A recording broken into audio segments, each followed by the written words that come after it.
இன்னைக்கு காலையில் அண்ணா அறிவாலயத்தில் இருக்கிறார். 10 மணிக்கு நியூஸ்ல வருது கோயம்புத்தூர்ல இருக்காரு.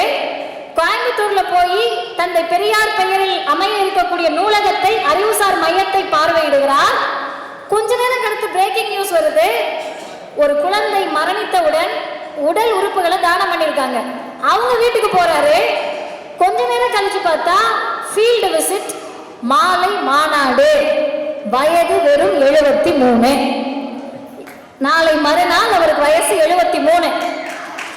அருமை தம்பிகளே, அண்ணன்களே, திரை நடிகர்களே, அவரை எதிர்ப்பதற்கு முன்னால் அவர் அளவிற்கு உழைப்பதற்கு நீங்கள் தயாராக வேண்டும். ஏன் கேட்டா, ஸ்டண்ட் மாஸ்டர் வச்சு சண்டை காட்சி இல்ல, உண்மையாகவே மோடி என்ற வில்லனோடு நாங்கள் சண்டை போட்டுக்கிட்டு இருக்கோம். அமித்ஷா என்ற வில்லனோடு நாங்கள் சண்டை போட்டுக்கிட்டு இருக்கோம். நீ கேரளா பார்டர் வரைக்கும் வரலாம், தமிழ்நாட்டுக்குள் காலூன்ற முடியாது என்று சொல்லக்கூடிய ரியல் ஹீரோ முத்துவேல் கருணாநிதி ஸ்டாலினை தமிழ்நாடு பெற்றிருக்கிறது. நாங்க ஏன் இவ்வளவு இருமாப்பாக பெருமையோடு இந்த முதலமைச்சரை கொண்டாடுகிறோம்னு கேட்டா, எல்லாருக்கும் வரலாறு இருக்கிறது, எல்லா கட்சிகளுக்கும் வரலாறு இருக்கிறது.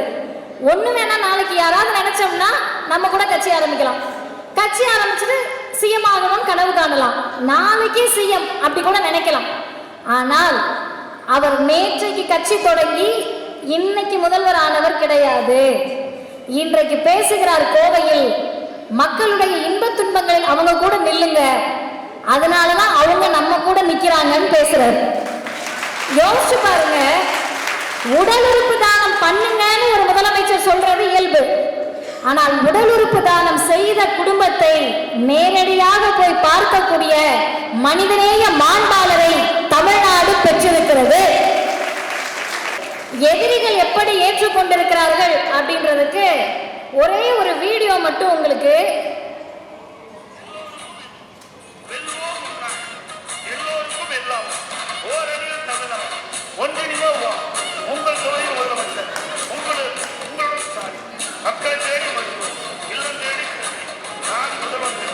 தமிழ் புதல்வர் உங்கள் கனவை சொல்லுங்க. நம்பர் 1 முதலமைச்சர் தமிழ்நாடு ஒரு ஸ்டாலின். நாம இவ்வளவு திட்டங்களை கொடுத்து உதயசூரியனுக்கு தான் ஓட்டு போடணும். நம்பர் 1 முதலமைச்சர் முத்துவேல் கருணாநிதி ஸ்டாலின் என்று ஐயா எடப்பாடி பழனிசாமி ஒப்புக்கொண்டிருக்கிறார். நாங்க பேசினா கூட, திமுகவினுடைய கொள்கை பரப்பு செயலாளர் பேசினா கூட, அடுக்கடுக்காக முத்து முத்தாக இத்தனை திட்டங்களையும் பதிவு செய்ய முடியாது. என்னன்னு கேட்டீங்கன்னா, பொய் சொல்ல முடியும். எதுவுமே வேலை நடக்கலன்னா பொய் சொல்ல முடியும். எல்லா வேலைகளும் நடந்திருக்கிறது. தமிழ்நாடு தலை நிமிர்ந்திருக்கிறது. தமிழ்நாடு வளர்ச்சியின் பக்கம் நிற்கிறது. எனவே யாரும் குறை சொல்ல முடியாத ஒரு ஆட்சியை தமிழ்நாட்டின் முதலமைச்சர் கொடுத்துக் கொண்டிருக்கிறார். இப்ப எதிரிகளால் ஏற்றுக்கொள்ளப்பட்டவர். இரண்டாவது, பண்பால் தளபதி. எப்படி பண்பால் தளபதின்றது ஒரே ஒரு எடுத்துக்காட்டு சொல்றேன். நேற்றைக்கு முதல் நாள் தமிழ்நாட்டினுடைய தன்னிகரில்லா போராளியாக வாழ்ந்து, பொது உடைமை போராளியாக வாழ்ந்து, தகைசால் தமிழராக வாழ்ந்து மறைந்தார் பெருமதிப்பிற்கும் மரியாதைக்கும் உரிய ஐயா நல்லக்கண் அவர்கள். அவருடைய மறைவின் போது தமிழ்நாட்டினுடைய முதலமைச்சர் 3 முறை போய் பார்க்கிறாரு. நேற்றைக்கு அங்கு எல்லோரும் வீர வணக்கம் செலுத்துகிற போது, தான் ஒரு முதல்வர் என்பதையெல்லாம் தாண்டி தான் ஒரு போராளி என்பதை நிரூபிக்கக்கூடிய வகையில் வீர வணக்கத்தை அவரே செலுத்துகிறார்.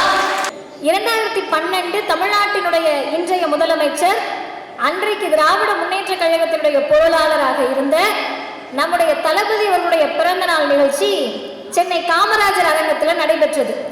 அந்த நிகழ்ச்சியில் எங்களுடைய கழகத்தின் தலைவர் ஆசிரியர் ஐயா ஒரு வாழ்த்து செய்தியை பேசுகிறார்.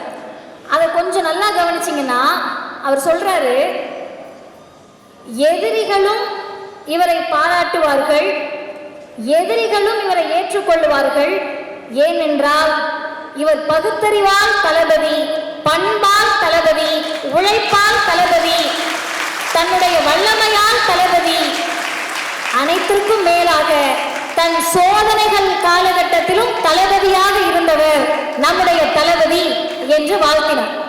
இதுல ஒரு வரியாக பாருங்க, எதிரிகளும் ஏற்றுக்கொண்டிருக்கிறார்கள் என்று 2012 சொன்னார்.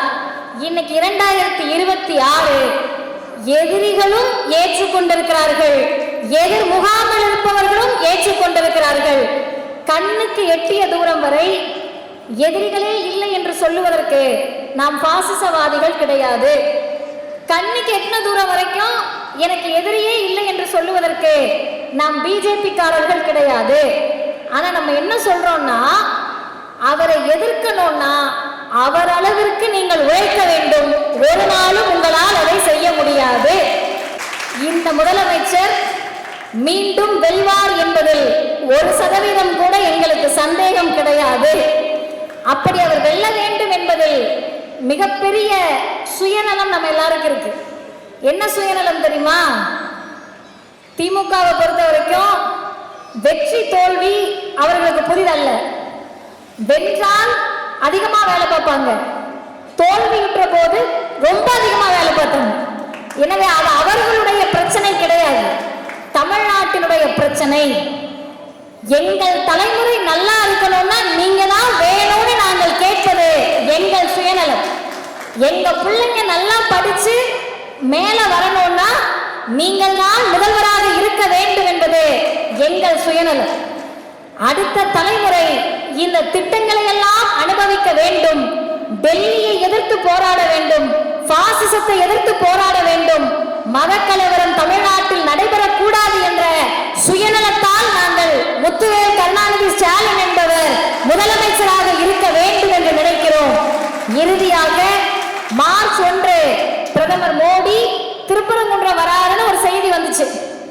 திருப்பரங்குன்றத்தை அவர்கள் ப்ராஜெக்டா வச்சிருக்காங்க. எப்படியாவது மற்றும் ஒரு அயோத்தியா மாத்திரணும்னு வெளிப்படையா பேசுறாங்க. ஆனா இங்க என்ன தெரியுமா நடந்துச்சு? ஒற்றை ஆளாக நின்று கலவரத்துல கூட நீ ப்ரொனவுன்ஸ் பண்ண முடியாது. கலவரம் என்ற சொல்லை உங்கள் வாழ்நாளில் தமிழ்நாட்டில் நீங்கள் உச்சரிக்க முடியாது என்ற நிலையை தமிழ்நாட்டினுடைய முதலமைச்சர் எடுத்திருக்கிறார். பாதுகாப்பான கரங்களில் நாங்கள் இருக்கிறோம். இன்னும் பல 10 ஆண்டுகளுக்கு தமிழ்நாட்டினுடைய முதலமைச்சரின் பாதுகாப்பான கரங்களில் நாங்கள் இருக்க வேண்டும் என்று நினைக்கிறோம். அதற்காகவே அறிவியல் வளர்ந்து விட்டது, 100 ஆண்டு வாழ வேண்டும் என்று வாழ்த்த மாட்டோம். அறிவியல் எவ்வளவு துணை புரிகிறதோ அத்தனை ஆண்டுகள் தமிழ்நாட்டினுடைய முதலமைச்சர் வாழ வேண்டும் என்று வாழ்த்து விடைபெறுகிறேன். வாய்ப்புக்கு நன்றி, வணக்கம்.